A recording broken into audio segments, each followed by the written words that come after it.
নমস্কার, মালতীস kitchen my daily লাইফে আপনাদের স্বাগত। আশা করি সকলেই সুস্থ আছেন, ভালো আছেন। আমি আবারও একটি নতুন রেসিপি নিয়ে চলে এসেছি। তাহলে চলুন শুরু করি আজকের রেসিপি। আজ আমি রান্না করে দেখাচ্ছি বকুলি আলু ডিমের ডালনা। পেস্ট করার জন্য গোটা জিরে নিলাম, রসুন 8-10 কোর মতো খসা ছাড়িয়ে নিয়েছি, এটাও দিয়ে দিচ্ছি। 1 ইঞ্চির মতো আদা, এটাকে টুকরো টুকরো করে নিয়েছি, এটাও দিয়ে দিচ্ছি। 5-6টি কাঁচা লঙ্কা একসাথে আমি পেস্ট করে নেব। আর দিচ্ছি পেঁয়াজটাও আমি টুকরো করে কেটে নিয়েছি, একসাথে এটাকে পেস্ট একটা বানিয়ে নেব।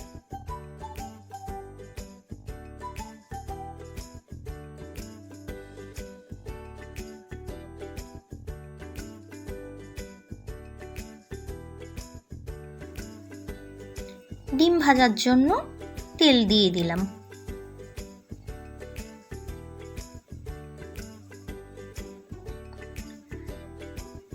তেল গরম হয়ে গেছে, সামান্য নুন দিলাম আর হলুদ। নুন আর হলুদ দিয়ে আমি ডিমটা ভেজে নেব। তেলের মধ্যে নুন আর হলুদ দিয়ে ডিমটা ভাজলে ডিমটা ফেটে গায়ে আসে না। এরপর আমি ছুরি দিয়ে ডিমের গাগুলো একটু চিড়ে দেব। এটা চিড়ে দিলে তেল ঝাল মশলা সমস্ত ডিমের ভেতরে ঢুকে যাবে, খেতে খুব সুস্বাদু হবে। এইভাবে সবকটা ডিম চিড়ে আমি নেব।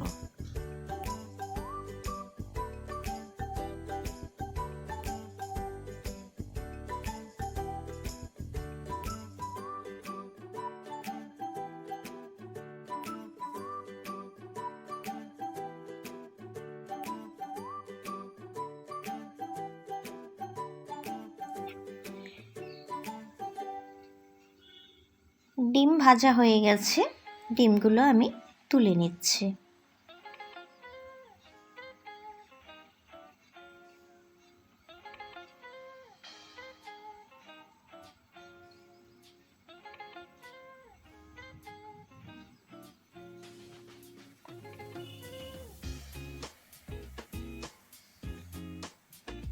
এই তেলের মধ্যেই বকুলি আমি ভেজে নেব।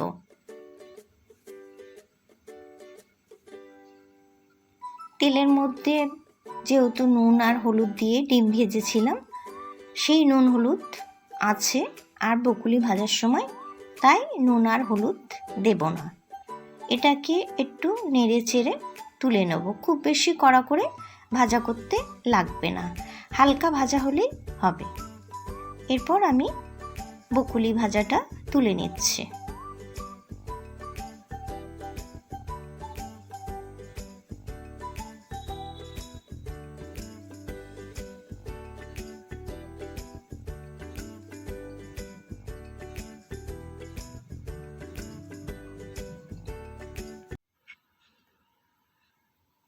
আবারও একটু কড়াই তেল দিয়ে দিলাম।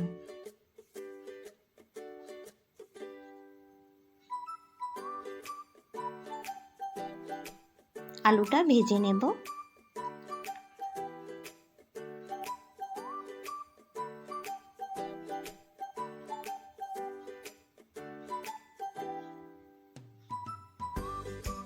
সামান্য নুন দিলাম আর দিলাম হলুদ। নুন আর হলুদ দিয়ে আলুটা ভেজে নেব।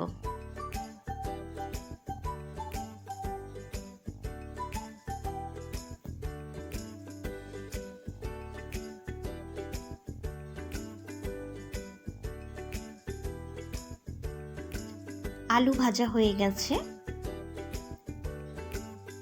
আলুটা আমি তুলে নিচ্ছি।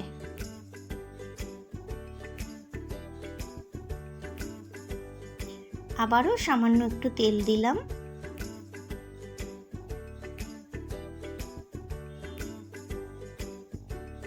দুটো তেজপাতা ফোড়নের জন্য, গোটা গরম মশলা, দুটো দারচিনি, লবঙ্গ, ছোট এলাচ ফোড়ন দিলাম আর গোটা জিরে। ফোড়নটা একটু নেড়ে চেড়ে নেব।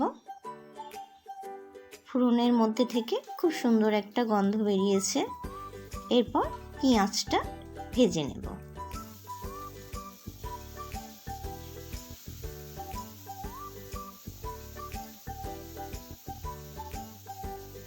পেঁয়াজটা হালকা নাড়াচাড়া করে নিয়ে এরপর আমি দিয়ে দেবো ক্যাপসিকামটাও দিয়ে নেড়ে চেড়ে নিয়ে একটা টমেটো ছোট ছোট করে কুচিয়ে রেখেছিলাম, টমেটো কুচিটা দিয়ে দিলাম।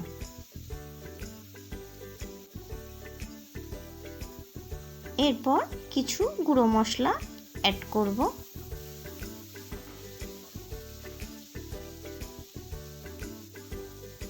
হলুদ দিলাম সামান্য, ধনে গুঁড়ো হাফ চা চামচ, আর কালারের জন্য আমি এখানে ব্যবহার করছি কাশ্মীরি লঙ্কার গুঁড়ো।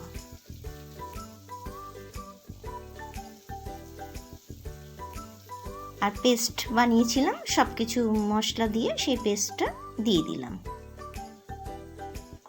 ভালো করে মশলাটাকে কষিয়ে নেব।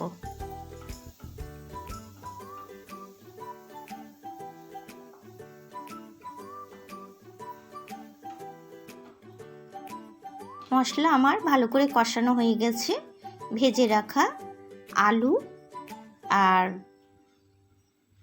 বকুলি দিয়ে ভালো করে মশলার সাথে মিশিয়ে নিতে হবে।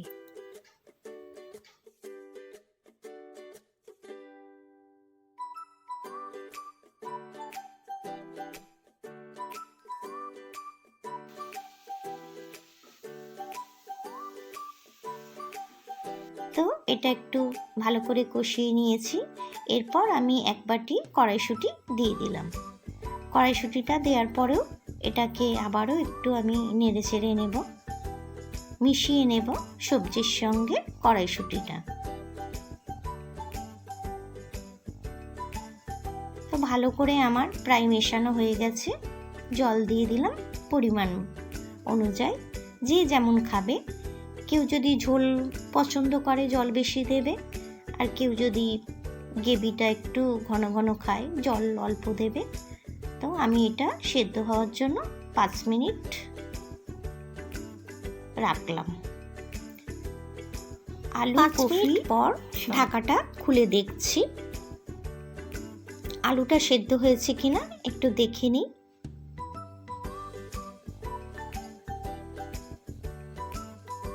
তো বন্ধুরা দেখে বুঝতেই পাচ্ছেন আলু সেদ্ধ হয়ে গেছে।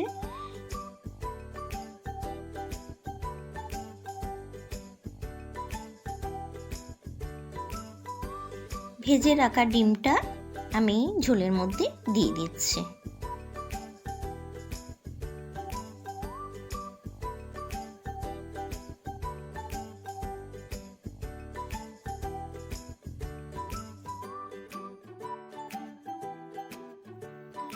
ঢাকা দিয়ে 2 মিনিট হতে দেব।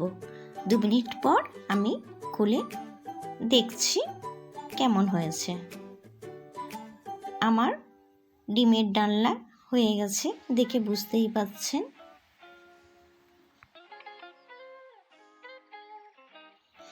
এক চা চামচ ঘি দিয়ে দিলাম,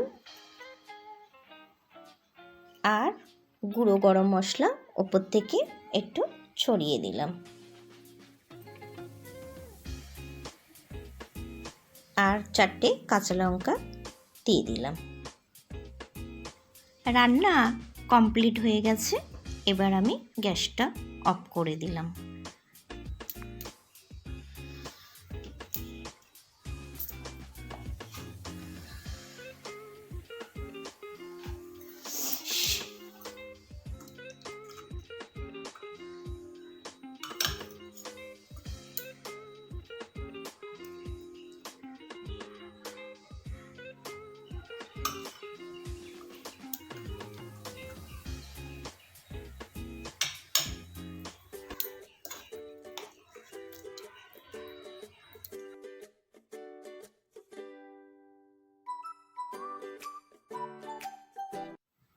তৈরি হয়ে গেল দারুণ স্বাদের বকুলি ডিমের ডালনা। তার সাথে আলুটাও দিয়েছি, আলুটা খেতে খুব সুস্বাদু লাগে। আজকের এই রেসিপিটি যদি আপনাদের ভালো লাগে একটা লাইক করবেন, বন্ধুদের সাথে শেয়ার করবেন। সবাই সুস্থ থাকবেন, সবাই ভালো থাকবেন। আবারও একটি নতুন কোনো রেসিপি নিয়ে আসবো। আজকের মতো বিদায়, নমস্কার।